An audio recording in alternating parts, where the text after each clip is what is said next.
जय हिंद फ्रेंड्स। सिद्धार्थ भैया की इस वीडियो में आप सभी का स्वागत है। आप देख रहे हैं अड्डा 24/7 आईएएस का चैनल और जिक्र हो रहा है यहां पे पूरे भारत के आजाद भारत के इतिहास का सबसे बड़ा स्कैम। मैं एक सूचना देना चाहता हूं आपको। यह वीडियो मेरी आवाज में आपको कहीं देखने को नहीं मिलेगा। इस वजह से इसका अंदाज, इसका रुबाब थोड़ा सा अलग होगा बाकी सारी वीडियोस से जो अवेलेबल है यूट्यूब पे। ये अलग है, इसलिए आपको पूरे एंड तक देखना पड़ेगा क्योंकि ये कहानी मुझे सुनानी है अपनी जुबानी। चलिए शुरू करते हैं। आखिर कौन था अब्दुल करीम लाड साहब तेलगी, जिसने सभी घोटालों के बाप का घोटाला किया मतलब कि the scam of all the scams. So कहां से ये जर्नी शुरू होती है वो डिस्कस करेंगे। ये एक ऐसा घोटाला था जिसने कर्नाटका और महाराष्ट्र सरकार की नींव हिला दी थी। ये एक ऐसा घोटाला था जिसने भारत सरकार की पैरों तले जमीन खिसक गई थी। ये एक ऐसा घोटाला था जो एक आम आदमी किस तरीके से ट्रेन में मूंगफली बेचता था, वो मूंगफली बेचने वाला व्यक्ति कैसे 30,000 करोड़ का मालिक बना। वो व्यक्ति जो सऊदी अरेबिया गया, वो व्यक्ति जो एक बार जेल में भी पकड़ाया, वो कैसे 30,000 करोड़ का आदमी बन गया। वो व्यक्ति जिस लगभग 300 से भी ज्यादा एमबीए लोगों को हायर कर रखा था, वो व्यक्ति जिसने खुद इतनी स्पेसिफिक, इतनी मॉडर्न पढ़ाई नहीं की, लेकिन 30,000 करोड़ रुपए कमाकर बैठ गया था। ये व्यक्ति, ये ऐसा पहला इंसान होगा आजाद भारत का जिसको भारत सरकार ने 30 साल से भी ज्यादा की सजा सुनाई और साथ में 202 करोड़ की पेनल्टी सुनाई। आमतौर पे ऐसा नहीं होता है। आज इस वीडियो में हम खुलासा करेंगे कि आखिर अब्दुल करीम तेलगी कौन था और कैसे ये पूरी सफर की शुरुआत हुई। चलिए शुरू करते हैं। उससे पहले मुझे पता है कि आप लोग यूपीएससी की तैयारी करते हैं। सिविल सर्विसेज एग्जाम के लिए एक मेंटोर का होना बहुत जरूरी है यार। अगर आप कॉलेज में हैं या फुल टाइम तैयारी कर रहे हैं या जॉब के साथ तैयारी कर रहे हैं तो आप कमेंट सेक्शन में एक फॉर्म दिया है, उस फॉर्म को फिल करिए। बड़ा ही इंपॉर्टेंट है क्योंकि मुझे पता है आपको गाइडेंस की कमी है, मुझे पता है आपको मेंटोर की कमी है क्योंकि आपके पास सब कुछ है। आप जॉब करते हो, आप फुल टाइम हो, आप कॉलेज में हो, आपने ड्रॉप ले रखा है, एक मेंटोर की कमी है। अगर मेंटोर मिल जाएगा ना तो फिर आपकी समस्या सॉल्व हो जाएगी। मैं बनूंगा आपका मेंटोर। आप आइए, गूगल फॉर्म है उसको फिल करिए और डिटेल में सारी डिस्कशन हम करेंगे सिर्फ 1-to-1 मेंटरशिप के साथ, है ना। चलिए शुरू करते हैं अब्दुल करीम तेलगी की ये रोचक कहानी। ये कहानी ये तब की है जब अब्दुल करीम तेलगी 1961 में पैदा हुए थे कर्नाटका में। जब पैदा हुए, बड़े गरीब परिवार से थे। इनके पिताजी रेलवे में काम करते थे, रेलवे में भी बड़े छोटे स्तर पे काम किया करते थे। एक आकस्मिक मौत हो जाने के बाद पिताजी इकलौते कमाने वाले व्यक्ति थे पूरे घर में। मातम छा गया, सन्नाटा छा गया।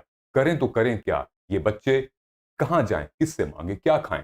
अब्दुल करीम को छोटी छोटी पेटी जॉब्स करने के लिए ये हालात मजबूर कर दिए। अब्दुल करीम कहीं पर फल बेचते पाए गए तो कहीं पर ट्रेन में मूंगफली बेचते पाए गए।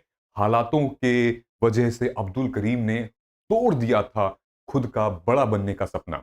जो मिडिल क्लास लोग होते हैं ना यार, उनका बड़ा सपना होता है अपने माँ बाप के लिए कुछ करें, अपने लिए कुछ करें, ताकि क्योंकि वो गरीबी बर्दाश्त नहीं कर पाते हैं। और तब जब उनके सामने कोई अमीर जा रहा हो, उनके सामने कोई ऐसा जा रहा हो जिसको शायद वो वैसा बनने की सोचें।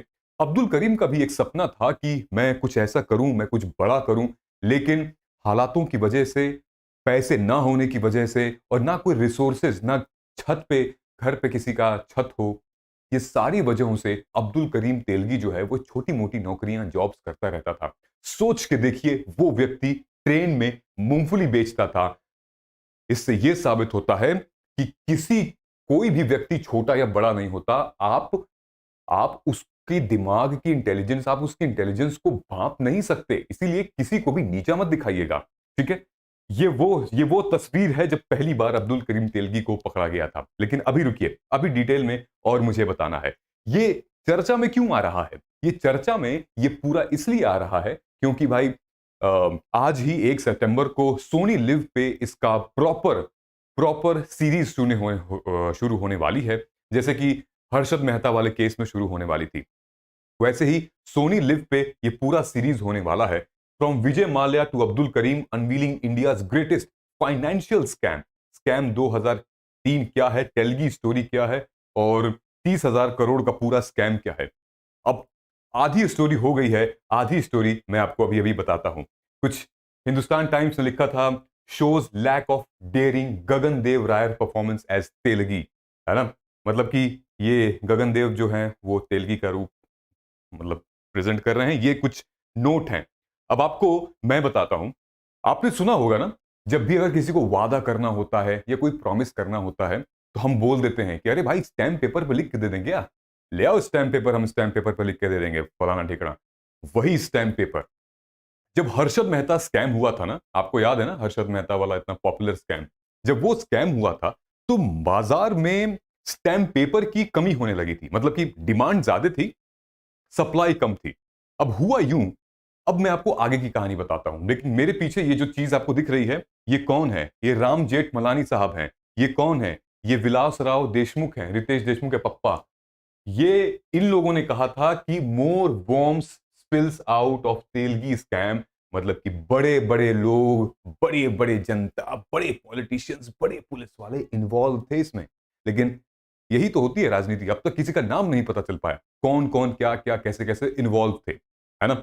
चलिए अब आगे देखते हैं, इस पे तो हम बाद में आएंगे। ठीक है, हमने कवर कर लिया कि ये कहां से थे, ये कर्नाटका से थे। अब हुआ क्या, अब ये पहुंचे बंबई। बंबई में चकाचौंध, सब देखा, सब लोग पैसे कमा रहे हैं, मेरे पास कुछ नहीं है।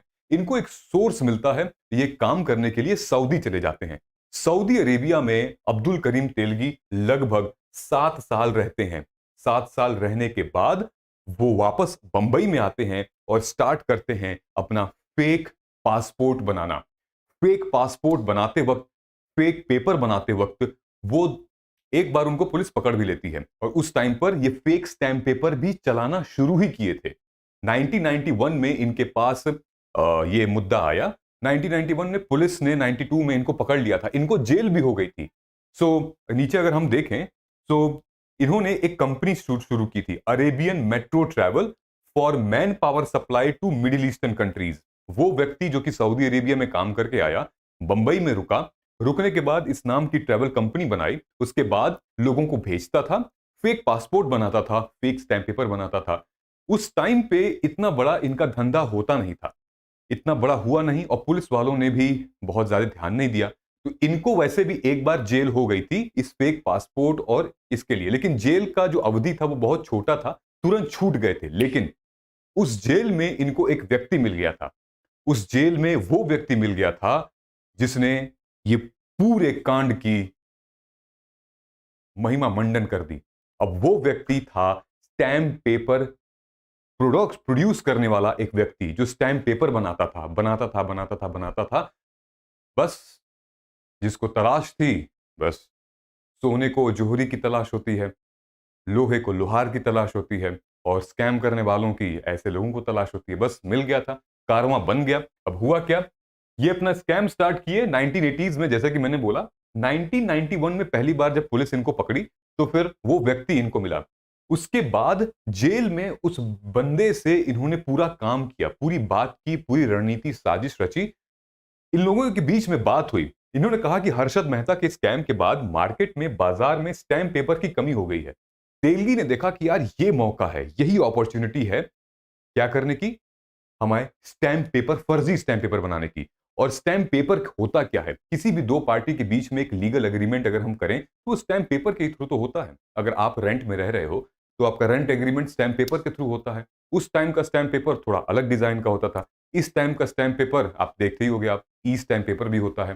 सो दो लोगों के बीच में एक लीगल बाइंडिंग एग्रीमेंट ही होता है स्टैम्प पेपर। वो 10 रुपए का मिलता है, 50 रुपए का, 100 का, 500 का भी मिलता है। और उस टाइम पर स्टैम्प पेपर्स की कमी हो गई थी, और इस कमी को इन साहब ने एनालाइज कर लिया और बाजार में उतर गए। तो बेसिकली स्टैम्प पेपर से पैसा किसको मिलता है? अगर मान लो कि रोजाना अगर 1,000 स्टैम्प पेपर बिक रहे हैं तो उनसे पैसा सरकार को मिलेगा, ठीक है। लेकिन अगर फेक स्टैम्प पेपर बिकेंगे बाजार में तो उससे मुनाफा किसको होगा?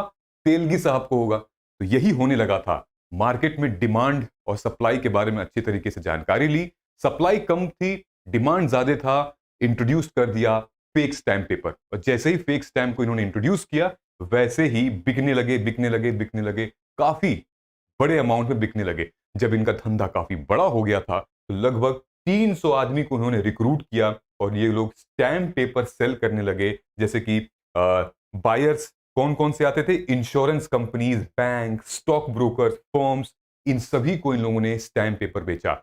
ये सिर्फ कर्नाटका में नहीं, बंबई में भी, महाराष्ट्र में भी ये कांड हुआ और पूरे कर्नाटका और महाराष्ट्र को फर्जी स्टैम्प पेपर पर बेच बेच के और इतना बड़ा अंपायर खड़ा कर लिया जिसकी कोई हद नहीं थी। ये है इंडियन नॉन जुडिशियल 100 रुपए का स्टैम्प पेपर जो कि आज के तारीख में दिखता है। ठीक है, अब पता कैसे चला? ये तो एक किस्सा था, अब पता कैसे चला? अब हुआ यूं कि इस केस में एक सुपरिटेंडेंट, एक सब इंस्पेक्टर थे, उनका बेटा कांस्टेबल लगा था। उनके बेटे को कुछ लोग फर्जी स्टैम्प पेपर बेचते हुए पुणे में दिखे। अब पुणे में दिखे तो उन्होंने कार्रवाई की, उन्होंने उन बंदों को जेल में रख दिया।